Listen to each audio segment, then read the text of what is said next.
surprised. Jay-Z goes platinum in what, a week or something like that.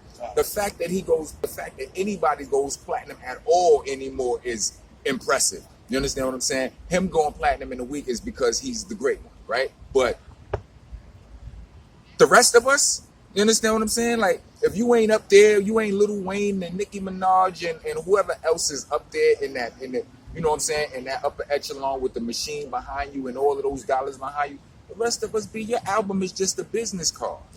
You understand what I'm saying? Your album is a fucking business card. You listen, here's my business card. Book me. You understand what I'm saying? So, real quick, I just want to say we're here. Where are we at? Where are we located right now? We're in Brownsville, Brooklyn, in Cephalo Projects. The lowdown. So right now we're talking to the legendary Rockness Monster, one half of the Heltah Skeltah duo, part of the boot camp Clik. Yeah. So the reason why we're catching up with you is because we were just talking real quick, and I just started. Usually with the interviews we start an introduction, but you was kicking some real stuff, so we had to go into it. You got to jump into this shit. We got to get right to it. So the reason why we're doing this is because you have an album that's about to drop called AP, After Price. Rockness After Price. Rockness After Price. Yeah. So could you talk a little bit about that title? Like, I mean, we know prices obviously, but like, what made you like? I mean, it was like it's the most simplest way I could put it. The spin, I put AP on it. I was trying to be blasphemous. You understand what I'm saying? Biblical with it, because he was Jesus Christ. You understand what I'm saying? So it's Rockness AP. You know what I'm saying? Like, you know what I'm saying? Like we living in 2017 AD. You understand what I'm saying? I got what you're saying. So that's what that is. You know what I'm saying? It's me after that, after the death of my nigga. You know what I'm saying? So who are some of the people that are featured on the album? Other than some dope niggas on the album. We got some of my Wu-Tang brothers, Inspector Deck, Method Man, Raekwon. We got MOP on the album. I got Smith & Wesson on the album. I got Razkaz on the album. My man Kanava from D12. And my family, my family, Young Noble from the Outlaws. You understand what I'm saying? Yeah. Tupac's peoples. Yeah. Immortal Outlaws. Yeah. I don't know, is anybody else? Or my man, the last American B-boy, that's, he one of mine though. You know what I'm saying? Y'all gonna get to know him right now. You understand what I'm saying? My man Kofi Black, he did a lot of, he sang on like 2 joints and shit. You understand what I'm saying? And Ron Brown. Ron Brown, yeah. Yeah, Ron Brown was. I thought that was an interesting. It's the homie. You understand? Yeah, I thought that was interesting. So, a lot of it's so that's just, it's that simple. I know people will look at that and be like, get the what? Huh? Or whatever, but it's the homie, and we found, and plus he make beats. You understand? He's a dope ass producer. But there was a song that fit what he do on there. You understand what I'm saying? Yeah, that makes sense. That makes sense. And makes sense. On there. So that album's dropping, and you're doing the record release here in New York on Wednesday, right? Yes. Next Wednesday. Yes. Yeah, and that look like there's gonna be some dope people in the building. So. I hope so. Some of the boot camp Clik. So who from is alive and well. So vibrant. People don't realize it or whatever. You know what I'm saying? Like I said, it's just not on the, it's not on the radio and on the mainstream shit, on the mainstream tip. But hip hop is alive and well. All my niggas got shit to do. You understand what I'm saying? Like tomorrow, like it's 3 shows. Like I gotta pick 2. Well, I mean, I already know which 2 is gonna be. But like I would like to go to all 3. You understand what I'm saying? But these is all within our family, you understand? Either our immediate family or our extended family, like MOP and shit like that. You understand what I'm saying? Like plenty boot camp shows you'll see MOP at. You understand what I'm saying? Come on stage and do fucking Annie Up. You understand what I'm saying? Shit like that. That's how I know when that comes on, everybody go. Them is our brethren. You understand what I'm saying? So it's, whether immediate or extended family, it's mad shit going on. Like tomorrow, like, you understand, niggas got the shit in Coney Island. My team Hami niggas got the shit going on at the Delancey. Right. You know what I'm saying? And then there's some other shit going on at BB King, where MOP gonna be at. It's a fucking mess. I think that kind of answers. I think that kind of answers, partially answers the other question that I was gonna ask you. And I was gonna ask you, do you feel like the New York scene, as far as the people that attend shows, are they supportive of the veterans of New York hip hop that are still like doing shit like boot camp Clik and MOP? They love me when they see me. Yep. You understand what I'm saying? I don't run into no haters. Mm-hmm. You know what I'm saying? I don't see them. I don't think anybody really ever hated on boot camp. They couldn't. Like, how could they? I believe there's some truth to that. You know what I'm saying? It's kind of hard to hate on, like, cause you know we dope. We was we was always pretty fucking dope, right? Yeah. But dope niggas get hated on too. Yeah. When they get rich and shit like that. We never got rich. We never got rich and flashy, and we always stayed connected to the hood. So it was kind of hard to hate on us. Yeah, that is because because that's a level of authenticity that doesn't always carry over to some other people. Yeah. You know what I mean? So that I think that kind, I'm like, well, you interviewing me on my block right now. You understand what I'm saying? Like, in tune with, like, just before y'all, like, before the cameras came on, I'm talking to niggas about, you know, support. Like my little homie, he's an actor. He's from my building. I talked to my other brother. Our projects just suffered a loss, and rest in peace, my homegirl Ann.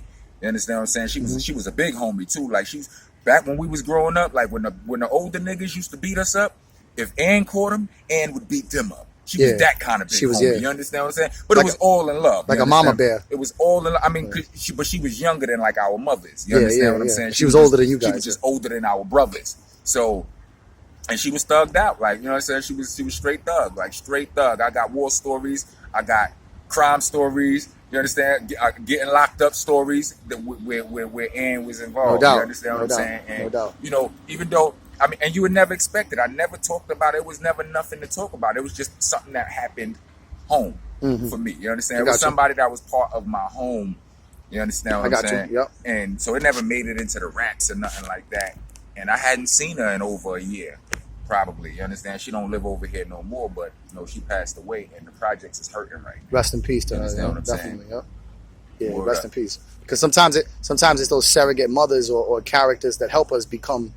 You know what I'm saying? Because we all know the living situations when you're coming up in the hood, they be all over the place. Sometimes there's no parent. Sometimes your parent got to work just to make the ends meet. Right. You know what I mean? Right. So there's without those surrogate parents, sometimes we don't get some of those lessons and blessings. Tougher than a motherfucker, but she was sweet, real talk. You know what I mean? And like the whole, but like you see me over here, like I'm talking to my brother Clus, my artist, when he feel like rapping, right? We talking and shit. And, that's the second time you referred to him as that. That's his nickname. It's 100. I'm just keeping it Ben Frank. You know what I'm saying? That's the second time you call him that in less than an hour. And that was the first time. That was the first time the first time you heard me say it was the first time I ever called him that. But I'm rolling with it. Yeah, that was funny. He didn't deny it either. Yeah, absolutely. He's not gonna deny it. He was like, "Nah, there's no denying." He's a fucking beast. He on Shell Shot. You understand what I'm saying? He's got work out there.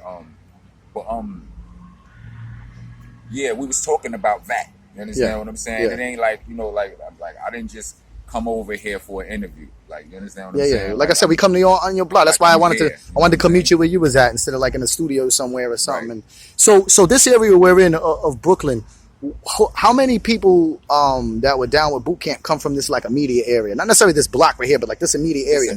Who from boot camp comes from this area like we're in? From Brownsville, 7 of us. Yeah.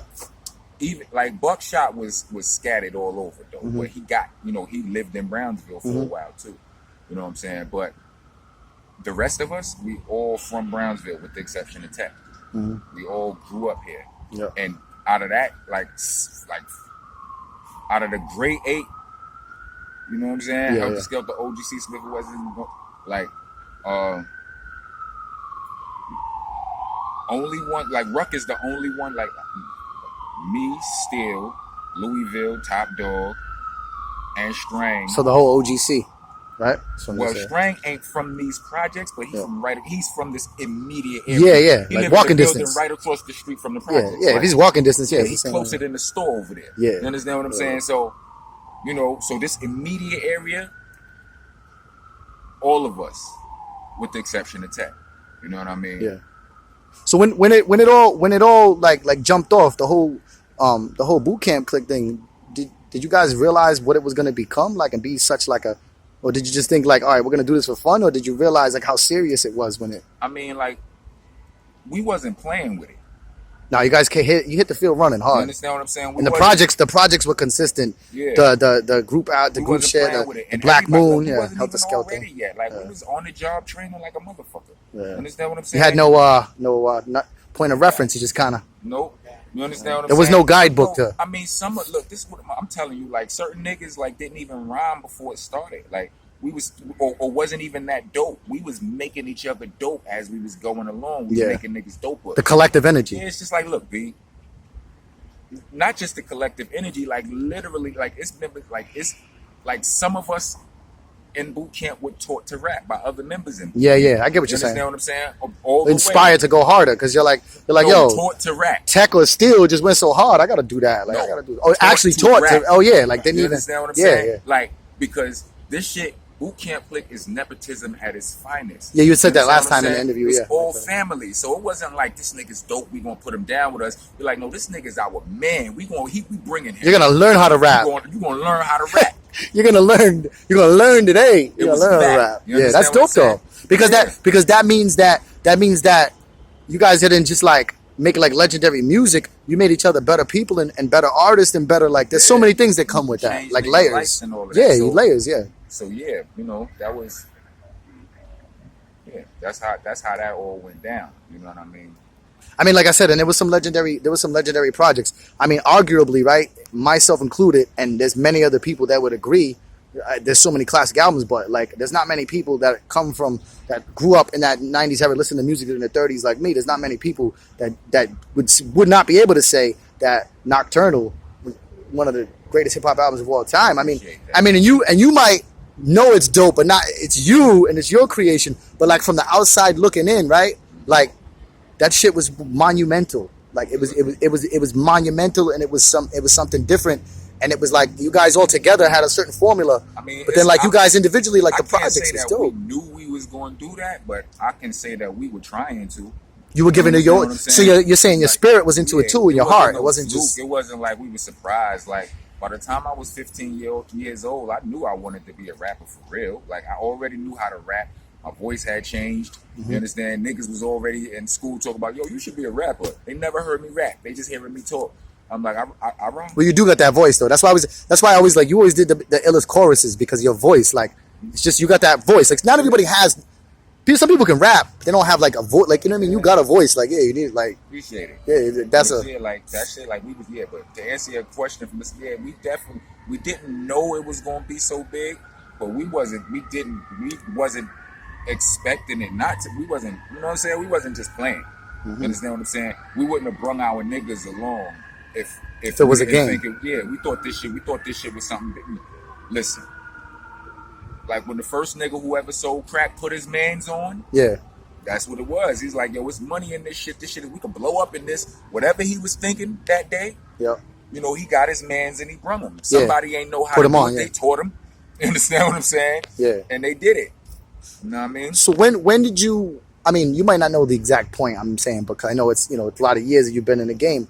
But like, was there like a certain situation or a certain like timeline where you stood back and you was like, "Yo, we really like doing this for real? Like we've like you look like because like you put out a project, you're like, I know we dope, but like when did you realize that you went from like when did you realize you went from underground to like we're really doing this shit? I mean, it was after Nocturnal. Like we never, look, this is the thing, we never felt, or me personally, I never felt like I was really, really doing this shit. But I did feel like a real rapper.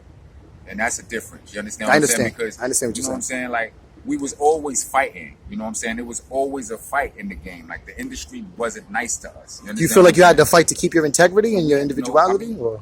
Not really. I mean, because we was with Duck Down. With our family. Yeah, you set their own tone. Yeah. We was doing whatever we wanted to do. You understand? And niggas was just like. But I'm saying, do you feel like there's like money and opportunities that you didn't or couldn't take advantage of because you wasn't willing to make like popular music, like whatever was hot, the gimmicky, like you guys did your own sound? Like, do you feel like there's a penalty that comes with that? I mean, no. What's the penalty? You doing what you love and you getting paid for. True indeed. You understand what I'm saying?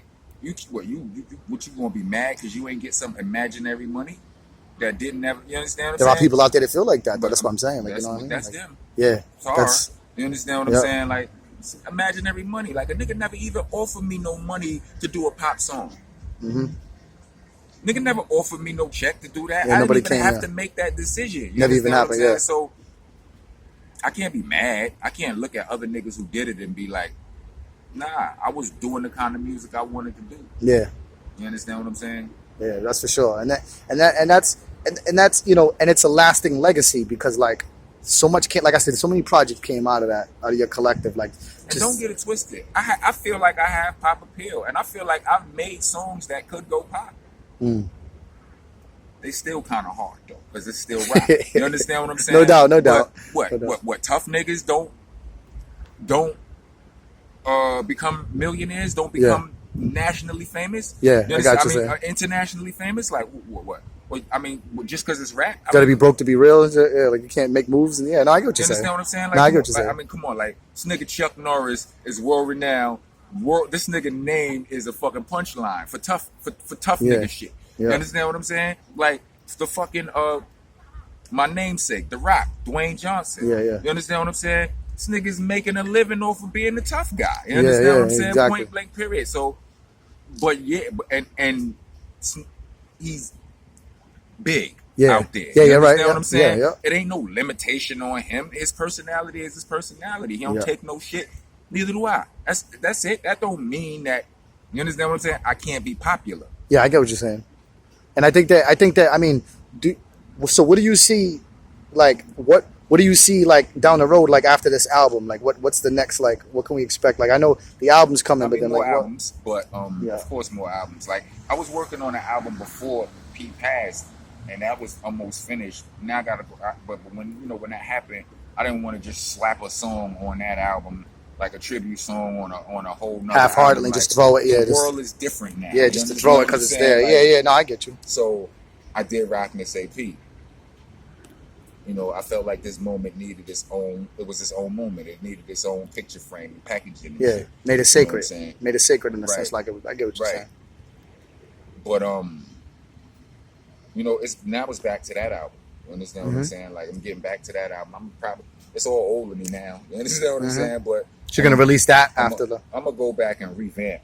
You understand what I'm saying? Because that album is too important. People are gonna want to hear that. I mean, fuck that. You know? I'm gonna go back and I'm gonna revamp and I'm gonna make it a classic. That's it's not gonna be no The Lost Tapes. Yeah, I know what you're talking. Yeah, like B-side songs. The Lost Tapes will be real Lost Tapes. Yeah, you understand what I'm saying? The shit if I got a chance to make, especially this shit means a lot. This shit is called The Man, The Myth, The Monster. I'm not playing with that. Does that sound like something I should be playing with? Not at all. You understand what I'm saying? Giving niggas old shit. Yeah, not at all. I got you. You understand what I'm saying? So that's where the integrity as an artist comes in, though, because some people would just throw whatever, but it means something to you, and that's the important part. Like, everything I do means some shit. Like my shit sound fabricated to some. I mean, it may. Because the level of toughness seem unreal, but if you live out here, you understand what I'm saying? Like he said it might sound a little bit, but it ain't. You live out here, and if you listen closely, sometimes I rap and I just go buck wild. That's just me. That's literally what I'm doing. I'm having a buck wild moment. You understand what I'm saying? It's me on the rampage or whatever, on a rant, rant. But if you listen to most of my music, like I don't kill people in my songs all the time, like. I might threaten to slap a nigga in my song because I truly believe that it should be legal to slap a nigga one time. One time. It should be legal in America to slap a nigga one time. People might go, what if they slap you back? So what? Who want to go through that? You understand what I'm saying? Yeah. Who want to go through that? You understand? Yeah. If you know if you pussy. But you talk shit because you know a nigga can't hit you. You can sue him. Yeah. You can get him locked up. This shit. But you know you pussy. Yeah. If he smacked you and you smacked him back, would it make a difference? He might smack you down. You might smack lint off his face. You understand what I'm saying? I understand what you're saying. So, yeah, I think it should be legal. So I'll get behind that. Right. You understand? It's not the worst idea I came up with. I understand what I'm saying? I think it's a great idea. So I'm saying, I can think of a couple people that deserve a smack. Today. But they'll call the cops if I smack them. So if that... The cops could it'd be like the purge without the killing. It'd be like... The cop could get smacked one time. They probably act a little differently. Yes, I think everybody would act a little different, knowing that you could get your face mashed once legally. Yeah, I think a lot of bitch ashery would stop if you know what I mean. Like if that was a problem. I notice this. I don't know, but I have evidence that this could be true. All you got to do is visit like or do your research, because I haven't done extensive research. I've only done like word of mouth research. So people I know in these areas. But you go to areas like I've been in Arizona. Like Raquel's grandmother is Your from daughter. Arizona, Yeah, right? your daughter, yeah. Now, yeah, my daughter. Yeah. I was down there. I went in a regular ass restaurant, and there's a sign on the door that says, "No guns allowed." I'm like, what the fuck is this, right? And I'm like, what the? And she was like, no, because guns are allowed everywhere else. You understand? It's like you gotta, if they don't want your gun, They got to put a sign they up, make sure you put a don't sign bring up there to let you know not to niggas bring your gun. Are allowed to walk around with their guns exposed too, not concealed. Like you got to go through They have to have it exposed, right? They have to. You got to go through a more straining, a difficult process. Yeah, like a blue card to get it concealed. Yeah, yeah. But just about everybody could walk around with them out there. And I asked, I'm like, what is the crime like out here? Are there a lot of murders? No. You understand? Like I didn't go through all people this. can defend themselves. I didn't do all this. Sorry, I didn't do the research like that. I asked a real person who lives there, which makes more sense. whom I believe. You understand? Yeah, what it makes I'm saying? more sense. Like Wikipedia got my age wrong. My fucking age, B. And people were Googling wrong. So fuck all your research. That shit ain't absolute. I say that to say that. Nah, for real. I asked the person from that's definitely the area. true. That's definitely true. You understand what I'm saying? And like, no, it's not crazy out here with no gun violence and this, that, and the third. Wow. That's because when a nigga gets shot, most of the gun violence involves a nigga getting a drop on you. It's you trying to catch a nigga got to catch you slipping. You understand what I'm saying? But if you know that he got a burner on him too, you're less to be hesitant. You got a 50-50 chance. Then you might want to talk to this nigga like a man. Yeah, but maybe we can talk this out. Right. You understand what I'm saying? Otherwise, it's gonna be an OK Corral gunfight in the middle of the street. So yeah, smack a nigga legally one time. Nice. You should make that. Should be a campaign. You should make. Make a T-shirt and everything. I know Mano would get behind it. Your Mano, he said Mano would get behind it. That's what's up. You know, he'll be the first one online and want to, yo, rock, okay, let's go. I know Mano would get behind that one. We'll have the Sean P footage where he slapped the fan on stage enshrined in our That's like meeting hall and shit. Mano slapped our conference room. Yeah, Mano slapped a couple niggas. Mano, what's that song? There was this one song and he was right. He was like, he's like, girls want to touch the hand I slap rappers with. You know what I'm saying? Nice. I like Mano, man. Yeah, me too. Yeah. It's a good artist, man. So yeah, basically, like I was saying, I got off track, but like, my music, if you listen closely to it, it's not violent. It's just hardcore. But that's a reflection of your environment of where you grew up, though. And it's just a reflection of me. Like, that's just my energy. That's my rap energy. It's gonna feel hardcore. You understand what I'm saying? Like, even if back to the Rock, the wrestler Dwayne Johnson, like, even he's always menacing. Even when, because it's just how his like. Even in the Disney type movies, he's menacing. I'm saying if you standing next to him, even in a Disney type movie, this nigga put on a costume, he's a big ass nigga in a costume. Yeah, you understand what I'm saying? Don't matter if it's a bunny suit. He's a scary ass, intimidating bunny. Ass nigga in a bunny suit. It's not somebody else in a bunny suit who takes on the form of the bunny suit. Yeah, exactly. You believe it's really a bunny in there. Yeah. That's the Rock in a bunny suit. You understand what I'm saying? No doubt. Don't fuck with that bunny. Yeah. He might beat you up. Might happen. It might go down. Yeah, it might go down.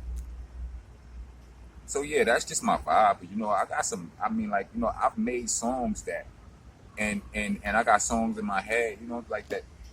Like, I'm not against no kind of music actually, except whack music. Whatever equals whack. You know what I mean? Like, if I don't like it, I'm against it. Goddamn it. If I don't like it because I think it's whack. What do you feel about how do you, as an OG and a veteran of the game, how do you feel, and a lyricist, how do you feel about the whole mumble rap situation? I mean, let them niggas do what they want. Just, you know what? Nobody would care about the mumble rap situation if niggas was playing other shit too. Yeah, you're right. You understand what I'm saying? Yeah, you're right about that. My problem ain't with them. My problem is with y'all. You understand what I'm saying? The radio you're right. And the you know what I'm saying? You're the right people about that. who feed this shit to the people. We just make the product. Who's selling it? Who promoting it? You understand what I'm saying? Who's making it where That's it's at? what my Yeah. problem is with it. Ain't with the mumble rappers. Y'all do what y'all do. I'm gonna do what I do. Y'all ain't hurting me. I ain't hurting y'all. You understand what I'm Yep. saying? I don't have to do y'all drug. You understand what I'm saying? You don't have to go to your party, right? yeah. You understand what I'm saying? I don't have to go to y'all party if I don't want to. Yep, exactly. You understand what I'm saying? But you niggas got a monopoly on the shit, and it ain't even y'all. It's the board, the system. right. We already know. Yeah, that's a whole nother conversation. But yeah, we Yeah. we know what it is with that. So so coming to the close of this, because we're gonna also have you do the call-in interview, and we're gonna cover some things and want to use the footage. What's one of your favorite tracks off the new album? My favorite track didn't make it to the album. How about that? How come? Sample shit. So what's your favorite track that is on the album? So,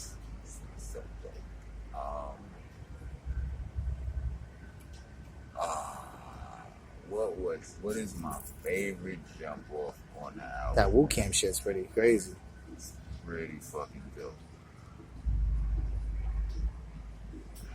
I think it might be OG. Yeah. I ain't hear that one yet. Nah, I hear that one. That's on there. That might that shit feel like my superhero theme music.